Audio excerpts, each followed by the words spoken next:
Hello students, चलिए start करते हैं। एक्सरसाइज 5.2 का क्वेश्चन नंबर 3 देखते हैं क्या है। In the following APs find the missing term in the boxes. हमें यहाँ पे कुछ एपीज दे रखी हैं, तो हमें इनकी मिसिंग टर्म निकालनी है। जो भी यहाँ पे बॉक्सेज आपको शो ऑफ हो रहे हैं, यहाँ पे आपको वैल्यूज बतानी है क्या आएंगी। कैसे करेंगे चलिए देखते हैं। इस क्वेश्चन को स्टार्ट करने से पहले मैं आपको बता दूं, आपको नेक्सा क्लासेस से कॉन्टिन्यूसली वीडियो देखनी है रेगुलरली चैप्टर की। ये मैं गारंटी लेता हूं आपको पूरा चैप्टर समझ में आ जाएगा। कहीं प्रॉब्लम आएगी मैं बैठा हूं, मैं आपकी हेल्प करूंगा। ठीक है, तो देखते हैं यहाँ पे फर्स्ट पार्ट हमें क्या गिवन है। यहाँ पे 2 गिवन है, फिर हमें यहाँ पे एक ब्लॉक गिवन है और फिर हमें वैल्यू गिवन है 26। मतलब इस एपी के अंदर आपको 3 टर्म गिवन है। फर्स्ट टर्म को हम किससे रिप्रेजेंट करते हैं बच्चों? ए से। सेकेंड टर्म हमारी कैसे निकलती है? ए प्लस डी से। और थर्ड टर्म कैसे निकलती है? ए प्लस 2d से। ये तो आपको पता होगा एपी इस तरीके से लिखी जाती है, नहीं तो इंट्रोडक्शन वीडियो जरूर देखिए, वहां पे समझ में आ जाएगा। अब यहां पे देखो a इज इक्वल टू हमें दे रखा है 2 और a प्लस 2d ये हमें दे रखा है 26 थर्ड टर्म। अब यहां से a की वैल्यू को मैं इसमें पुट कर सकता हूं, कर देते हैं यहां पे। तो 2 plus 2d is equal to 26। तो यहां पे 2d इज इक्वल टू क्या आ गया? 2 को इस तरफ ले जाएंगे तो 24 हो गया, और d इज इक्वल टू क्या हो गया? 2 से इसको काटेंगे तो कितना आ गया? d इज इक्वल टू 12 आ गया ना मेरे पास d इज इक्वल टू 12। हमें निकालना है a प्लस डी की वैल्यू। तो a plus D is equal to क्या हो जाएगा? हमारा a की वैल्यू 2 थी, प्लस में d की वैल्यू हमारे पास 12 है। 12 और 2 कितना हो गया? 14। तो यहां पे ब्लॉक में कितना आ गया मेरा? 14 आ गया। This is the answer. एक तो ये तरीका है, दूसरा तरीका भी समझाऊंगा मैं, ध्यान से देखो। अब लेते हैं अपनी सेकंड पोर्शन को। यहां पे हमें दे रखा है ये ब्लॉक है, फिर हमें 13 दे रखा है, फिर हमें ये ब्लॉक दे रखा है, फिर हमें 3 दे रखा है। अब इसके अंदर देखो बच्चों कितनी टर्म है? 4 टर्म है। इसको हम मानते हैं, पहली टर्म को हम a1, इसको a2, ये हमारी a3 होती है, ये हमारी a4 होती है या नहीं होती है? ठीक है, ये हमारी first term a1, second term a2, third term a3, fourth term a4। अब हमारी फर्स्ट टर्म जो होती है a1 इज इक्वल टू किसके होती है? a के। कोई भी एपी हो उसकी फर्स्ट टर्म a से रिप्रेजेंट होती है। सेकेंड टर्म a2 किसके इक्वल होती है? a प्लस डी के इक्वल। थर्ड टर्म किससे होगी? a3 is equal to a plus 2d, और a4 इज इक्वल टू क्या होगा? a plus 3d। जोन सी भी टर्म निकालनी हो ना, उसका एक कम होता है यहां पे d का मल्टीपल। अब हमें देखो यहां पे सेकंड टर्म गिवन है 13, तो यहां पे क्या हो जाएगा बच्चों? हमारा a plus D is equal to 13 given है, और a4 हमें 3 दे रखी है, तो मतलब a plus 3d is equal to हमें क्या गिवन है? 3 गिवन है। अब हमें क्या करना पड़ेगा? यहां पे इनको सिंप्लीफाई करना पड़ेगा, माइनस कर लेंगे इनको। a से a कट गया, 3d में से d गया, तो हमारा कितना आ गया? माइनस का 2d इज इक्वल टू 13 में से 3 गया 10, तो d इज इक्वल टू क्या हो जाएगा? 2 से इसको काटेंगे तो माइनस का 5 आ गया। d की वैल्यू मुझे मिल गई। अब अकेली d की वैल्यू से तो हम ये निकाल नहीं सकते, हमें किसकी वैल्यू चाहिएगी? a की वैल्यू भी चाहिएगी। तो इसको क्या करते हैं? किसी इक्वेशन के अंदर पुट कर लेते हैं। तो हमारा यहाँ पे a plus D is equal to 13 था, तो a d की जगह -5 इज इक्वल टू 13, तो a इज इक्वल टू क्या आ जाएगा? -5 इस तरफ जाएगा, 13 प्लस 5, तो a इज इक्वल टू क्या हो गया मेरा? 18 आ गई a की वैल्यू। तो हमने फर्स्ट वाली टर्म क्या थी हमारी? a, तो ये आ गया मेरा 18। अब इसकी वैल्यू निकालते हैं a3 की। a3 इज इक्वल टू किसके है बच्चों? a प्लस 2d के। तो यहां पे a3 is equal to a की वैल्यू 18 आई है, प्लस में 2 इंटू डी की वैल्यू -5 है। a3 इज इक्वल टू क्या हो गया? 18, 5 2 जा 10, -10, 18 में से 10 गया तो 8 आ गया। तो इस ब्लॉक में क्या आ जाएगा मेरा? 8 आ जाएगा। आ गए आंसर? समझ में आ गया क्वेश्चन? इस तरीके से भी कर सकते हो, बट आपको यह पता होना चाहिए कि फर्स्ट टर्म a होती है, second term a plus D होती है, third term a plus 2d, fourth term a plus 3d। और कैसे आती है ये भी बताता हूं, 1 मिनट रुको, ध्यान से देखो। हमारे पास फॉर्मूला क्या होता है? an is equal to a plus n minus 1 into D. अगर आपको फर्स्ट टर्म देखनी है क्या होगी, तो फर्स्ट टर्म के लिए n इज इक्वल टू क्या पुट करोगे? 1 पुट करोगे। तो यहां पे 1 पुट करो, a1 is equal to a plus 1 minus 1 into D. 1 minus 1 क्या हो गया 0, 0 की डी से मल्टीप्लाई 0 हो गया, तो a1 इज इक्वल टू क्या आ गया a के इक्वल। तो फर्स्ट टर्म क्या होगी हमारी a। सेकेंड टर्म निकालनी है तो n की जगह हम क्या पुट करेंगे बच्चों 2 पुट करेंगे, तो a2 is equal to a plus 2 minus 1 into D. तो a2 इज इक्वल टू क्या आ गया a plus 2 minus 1 1 into D क्या हो गया d। तो सेकेंड टर्म क्या होती है a plus D. Third term निकालनी हो तो a3 is equal to a plus n की जगह 3 माइनस 1 इंटू डी। तो a3 इज इक्वल टू क्या आ गया a प्लस 3 माइनस 1 क्या हो गया 2 इंटू डी, तो 2d। पता लग गया ना कैसे निकलती है। Third term a plus 2d होती है, second term a plus D होती है और फर्स्ट टर्म हमारी a होती है। ऐसे ही कौन सी भी टर्म निकालनी हो फॉर्मूले में वो वैल्यू पुट करेंगे निकल जाएगी। आ गया ना समझ में। अब चलते हैं अपने थर्ड पार्ट के ऊपर। थर्ड पार्ट हमें क्या दे रखा है, यहां पे ध्यान से देखते हैं। थर्ड पार्ट हमें दे रखा है 5, फिर हमें ब्लॉक दे रखा है ये हो गया, फिर हमें एक ब्लॉक दे रखा है, फिर हमारे को दे रखा है 9:1/2। ये हमें डेटा गिवन है। अब यहां पे ये पहली टर्म है फर्स्ट टर्म, तो a इज इक्वल टू हमें 5 दे रखा है, ये सेकेंड टर्म, ये थर्ड टर्म, ये फोर्थ टर्म। फोर्थ टर्म का मतलब a4 इज इक्वल टू किसके इक्वल होगा हमारा a प्लस 3d के होता है ना। तो हमारे पास a plus 3d is equal to 9:1/2 है, मतलब 9 2 जा 18 और 1 19/2 गिवन है। ठीक है, a की वैल्यू इसमें पुट करते हैं हम, यहां पे a की वैल्यू 5 पुट की, 5 plus 3d is equal to 19/2 और यहां पे 3d इज इक्वल टू क्या आ गया 19/2 माइनस 5, इसके अपॉन में 1 मानते हैं। 3d इज इक्वल टू क्या हो गया यहाँ पे 2 LCM, तो यहाँ पे 19 माइनस 5 2 जा 10, तो कितना आ गया 9/2। तो 3d इज इक्वल टू 9/2, 3 से इसको कट करेंगे 3 3 जा 9, तो d इज इक्वल टू क्या आ गया 3/2।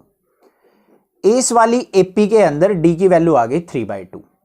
अब हमें क्या निकालनी है सेकेंड टर्म और थर्ड टर्म निकालनी है। तो हम देख लेते हैं यहाँ पे सेकेंड टर्म क्या होगी हमारी a2 इज इक्वल टू किसके होती है a प्लस डी के इक्वल। तो क्या हो जाएगी a की वैल्यू 5 प्लस में d की वैल्यू क्या 3/2, 5 2 जा 10 और 3 क्या हो गया 13/2 आ गई, ये आ गई मेरे पास। फिर हम निकालेंगे अपनी a3 किसके इक्वल होगी a प्लस 2d के। तो यहाँ पे a की वैल्यू क्या हमारी 5 प्लस में 2 इंटू 3/2, 2 से 2 कट गया 5 और 3 क्या आ गया हमारा 8। तो यहां पे इस ब्लॉक में क्या आ जाएगा हमारा 13/2 और यहां पे क्या आ जाएगा मेरा 8 आ जाएगा। ये हो गया आंसर। आ गया समझ में। फोर्थ पार्ट देखते हैं। फोर्थ पार्ट के अंदर हमें गिवन क्या है -4, फिर हमें ब्लॉक दे रखा है, 4 ब्लॉक हैं तो 4 ब्लॉक बना लेंगे, ये 2, ये थर्ड ब्लॉक, ये फोर्थ ब्लॉक और फिफ्थ नंबर पे हमें 6 दे रखा है। अब यहां पे देखो बच्चों ये फर्स्ट टर्म होती है तो a इज इक्वल टू -4 आ गया मेरे पास। ये कौन से नंबर पे देखो ये फर्स्ट टर्म, ये second, third, fourth, fifth, sixth, 6 term दे रखी है। 6 टर्म मतलब a6 किसके इक्वल होता है a प्लस 5d होता है ना, 6 टर्म a प्लस 5d। तो a6 हमें 6 दे रखा है, तो 6 is equal to a plus 5d। अब a की वैल्यू यहां पे हम इसमें पुट कर लेते हैं, तो 6 is equal to -4 plus 5d। तो -4 इस तरफ आएगा, 10 इज इक्वल टू 5d, 5 से कट करेंगे 5 2 जा 10, तो d इज इक्वल टू क्या आ गया 2। अब मुझे a की वैल्यू मिल गई, d की वैल्यू मिल गई। अब हम कोई भी वैल्यू निकाल सकते हैं, कोई भी निकाल लो। ये कौन सी है हमारी सेकेंड टर्म। सेकेंड टर्म क्या होती है a2 is equal to a plus D के इक्वल होती है। वैल्यू निकालते हैं, a की वैल्यू क्या है -4 प्लस 2, तो कितनी आ गई यहाँ पे -2, तो इस ब्लॉक में आ गया -2। ठीक है, अब हमें क्या करना है यहां पे निकाल के दिखानी है आपको, कहीं आप डायरेक्टली वैल्यू लिखते चले जाओ। फिर हमें थर्ड टर्म निकालनी है a3, a प्लस 2d के इक्वल होगा। a की वैल्यू -4 प्लस में 2 इंटू डी की वैल्यू 2, 2 2 जा 4, 4 माइनस 4 क्या हो गया हमारा, ये आ गया मेरा 0, तो यहां पे आ जाएगा 0। ठीक है, फिर हमें निकालनी है a4, ये हमारी फोर्थ टर्म है, तो कैसे निकलेगी a प्लस 3d के इक्वल। तो a की वैल्यू क्या है बच्चों -4 प्लस में 3 इंटू 2, तो कितनी आ गई -4 प्लस 6 मतलब आ गया 2, तो यहां पे आ गया 2। फिर लास्ट में हमें a5 निकालनी है, वो किसके इक्वल होगी a प्लस 4d के। तो ए की वैल्यू हमारे पास -4 है, प्लस में 4 इंटू 2, 4 2 जा 8 में से 4 गया हमारा, ये आ गया मेरा 4। तो ये टर्म आ गई मेरी 4, ऐसे निकालनी थी। समझ में आ गया। लास्ट पार्ट देखते हैं इसका, फिफ्थ पार्ट क्या है। फिफ्थ पार्ट में हमें दे रखा है, पहले ब्लॉक दे रखा है, फिर हमें 38 दे रखा है, फिर 3 ब्लॉक्स हैं, 1 2 3 और फिर -22। अब सबसे पहले हम क्या करेंगे, इसमें टर्म देखेंगे कितनी है। 1 2 3 4 5 6। हमें एक तो सेकंड टर्म गिवन है, एक हमें 6 टर्म गिवन है। Second term a2 is equal to किसके इक्वल होगा बच्चों, a प्लस डी के इक्वल। और ये हमें गिवन कितना है, 38 is equal to a plus D. Equation number first, ये हमारी 6 टर्म है a6, a प्लस 5d के इक्वल होती है। तो यहां पे a6 हमें -22 गिवन है, -22 is equal to a plus 5d। ये इक्वेशन नंबर सेकेंड। अब इन दोनों को आपस में सोल्व करके हम a और d की वैल्यू निकाल सकते हैं, क्योंकि उन्हीं से हमारी और टर्म निकलेंगी। तो हम इनको सोल्व आउट कर लेते हैं। तो a plus D is equal to 38 है और a plus 5d is equal to -22 है। हम कैसे सोल्व आउट करेंगे इनको, दोनों को सब्ट्रैक्ट कर लो, ये भी माइनस, ये माइनस, माइनस का प्लस, कट गया। 5d में से d गया तो माइनस का 4d इज इक्वल टू 22 और 38 कितना हो गया बच्चों, 60। तो यहां पे d की वैल्यू क्या आ गई मेरी, 60 बाय -4। 4 से काटेंगे तो इसको कितना आ गया, माइनस का 15। तो d इज इक्वल टू आ गया माइनस का 15। एक चीज निकल गई। अब हमें फर्स्ट टर्म चाहिए, इसके लिए हम क्या करेंगे, इसको किसी एक वैल्यू के अंदर पुट कर देंगे। इक्वेशन नंबर फर्स्ट में put d equal to -15 in first. Second में भी कर सकते हो, कोई दिक्कत नहीं है। तो यहां पे क्या गिवन है, a plus D is equal to 38 था। तो a यहां पे d की जगह -15 इज इक्वल टू 38 और a इज इक्वल टू क्या आ गया, 38 प्लस 15। तो a इज इक्वल टू हो गया मेरा 38 में 15 ऐड करेंगे तो हमारा कितना हो गया ये बच्चों, यहां पे 53। फर्स्ट टर्म आ गई मेरे पास और कॉमन डिफरेंस आ गया। अब कोई भी टर्म निकाल लो, इजिली निकल जाएगी। ये हमारी फर्स्ट टर्म होती है, हमें एक तो फर्स्ट टर्म निकालनी है, a1 is equal to a के इक्वल होती है। तो a1 इज इक्वल टू क्या हो गया हमारा, 53। तो ये आ गया मेरा 53। सेकेंड टर्म हमारे पास है, ये थर्ड पोजीशन पे है, तो third term a3 is equal to क्या होगा, a प्लस 2d के। जोन सी भी टर्म हो ना, d का एक कम मल्टीपल होता है, क्योंकि फॉर्मूले में n-1 होता है ना। तो यहां पे 3 है तो 3 का एक कम 2 हो जाएगा। तो यहां पे a3 is equal to, a की वैल्यू बच्चों 53 प्लस में 2 इंटू -15। तो क्या आ गया, a3 is equal to 15 minus 53 minus 15 2 जा 30। तो a3 इज इक्वल टू क्या आ गया यहाँ पे 23। तो ये ब्लॉक में आ गया मेरा 23। फिर हमें क्या निकालना है, यहाँ पे फोर्थ टर्म निकालनी है। फोर्थ टर्म क्या होगी, a4 is equal to a plus 3d। तो a4 इज इक्वल टू 53, यहाँ पे प्लस में 3 इंटू -15। तो a4 इज इक्वल टू क्या आ गया, 53 माइनस 15 3 जा 45। 53 में से 45 गया तो हमारा यहाँ पे क्या आ गया बच्चों, 8 आ गया। ये भी समझ में आ गया। अब हमें a5 निकालना है।